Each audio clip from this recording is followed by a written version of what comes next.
Today we're going to make a grid using the rulers that I gave you. The rulers that I gave you have both inch marks on one side and centimeter marks on the other side.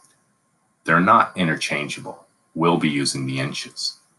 These are also drafting rulers, so the first measuring mark begins about 1/8 of an inch away from the edge of the ruler.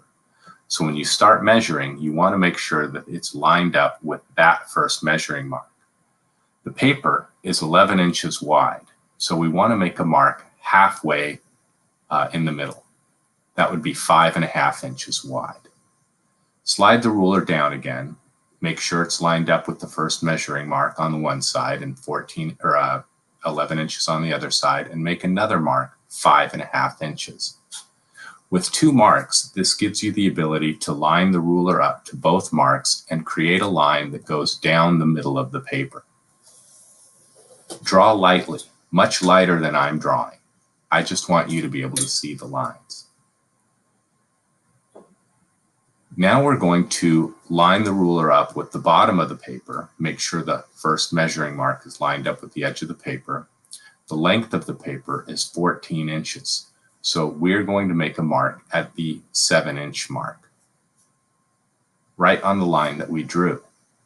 Now slide the ruler over a little bit, just an inch or two. Make sure it's still lined up with 14 inches and the first measuring mark, and make another dot at the 7-inch mark. Now when you line up these two dots with your ruler, you get a line that goes exactly across the middle of the paper. Again, draw much lighter than I'm drawing. We've divided the paper up equally into 4 parts. Now I want you to line the ruler up so that the 6-inch mark is right in the center. Then make a mark at the 8-inch mark and the 10-inch mark on one side, and going in the other direction, mark it at 4 inches and 2 inches. Slide the ruler down a little bit, an inch or two, it doesn't matter. Make sure it's still lined up so the 6-inch mark is right on the center, and make another mark at 8 inches and 10 inches, and the other way 4 inches and 2 inches.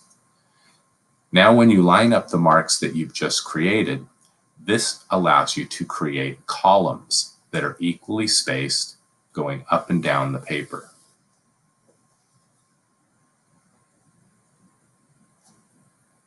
You should notice that the ruler is not getting farther away or closer to the edge of the paper.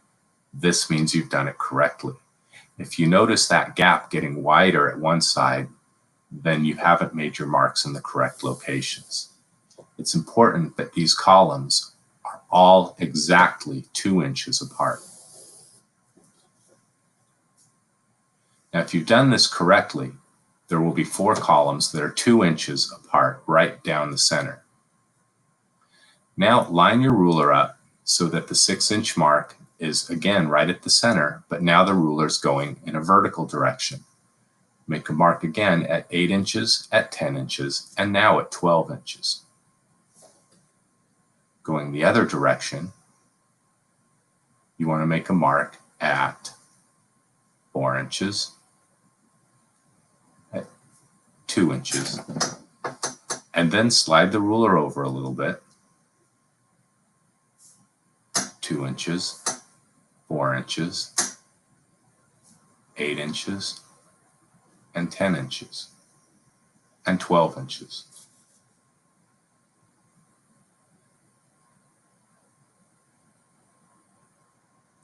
Now when you line up these marks, you should notice that there is no, that the gap at the top does not get wider or closer together. This means you've done it correctly. What you're creating are perfect squares. It's important that these be perfect squares. If they're not squares, you need to do it over.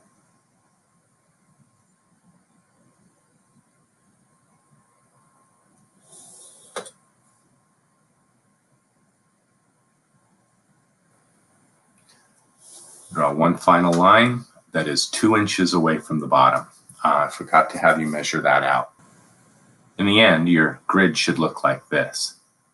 Go ahead and label it A, B, C, D, E, and F.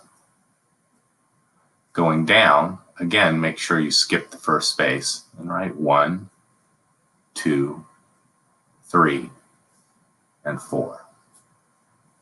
You should have a row that's 1 inch on the bottom and a row that's 1 inch on the top, and rows that are 1.5 inches on the left and a row that's 1.5 inches on the right.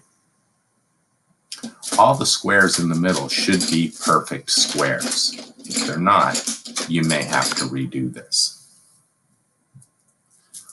Once you've got everything drawn, you can go ahead and use that gray eraser that I've given you and try to erase the lines so that they're barely visible. If you've drawn really hard, this might be difficult to do. And this is kind of a special eraser that's designed so that it does not damage the paper.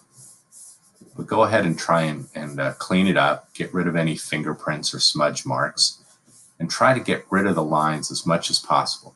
You should still be able to see them if you look hard, but you shouldn't be able to see them easily.